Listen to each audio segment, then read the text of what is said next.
Sa isang kanal sa masikip na siwang ng dalawang bahay nasagip ang bagong silang na sanggol sa Cavite. Kalat na sa Facebook ang video ng pagsagip sa bata sa tulong ng lalaking nagpumilit na isiksik ang sarili sa isang butas. Di pa malinaw kung paano napunta sa kanal ang sanggol, pero kinumpirma ng pulisya na anak ito ng menor de edad sa lugar. Sinubukan naming kunan ng pahayag ang mga kaanak ng ina ng sanggol pero tumanggi sila sa panayam. Iimbestigahan ng VAUSI officer ang nangyari. Nasa maayos sa kondisyon na rin daw ang mag-ina. Isa sa ilalim sa intervention program tulad ng counseling at rehabilitation ang ina ng sanggol. Ang island ate of Cebu, si Shuvi Etrata.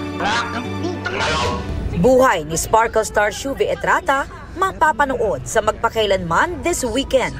Umaasa raw si Shuvi na ma-inspire ang viewers sa kanyang humble beginnings sa Bantayan Island sa Cebu. Gayon din ang pagiging breadwinner niya bilang panganay sa 9 na magkakapatid. Maraming sugat na mabubuksan ulit po, Miss Obs, na kailangan kong harapin for the show, pero at the same time, alam ko po na maraming nagbibigay po ito ng inspirasyon sa maraming tao.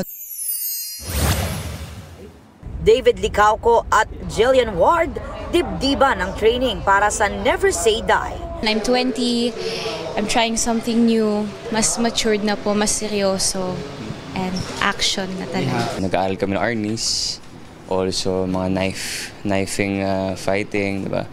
And yeah, I think mag-aaral din kami ng guns. Reunited sa Never Say Die sina Jillian at kapuso opa Kim Jisoo na nagkasama sa abot kamay na pangarap. Aubrey Carampel nagbabalita para sa GMA Integrated News.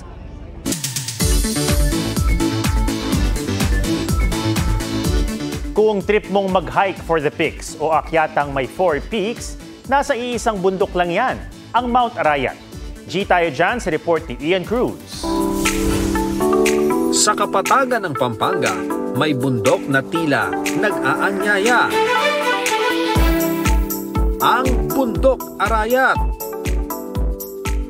Arat, pero dapat sa 4 na peaks. So, punta tayo sa first peak. Ang tuktok sa Hilaga at timog hanggang sa Pinnacle Peak ang tinatawag na TKO Ridge. Lagi po naming nadadaanan. Nakaka-curious po since childhood na ano po kaya feeling maakyat yung Mount Arayat. And it's my first major mountain. Lagi po naka-condition yung Arayat to give the best view. May tuturing ngang mahiwaga ang bundok, likas sa makikita, sa nakamamangha nitong ganda, at pinangangalagaan daw ng diwatang si Maria Sinukuan. Ang hikers na umakyat para na ring susuko sa hirap ng trail. Kaya dapat paghandaan ng mabuti ang hike sa Mount Arayat.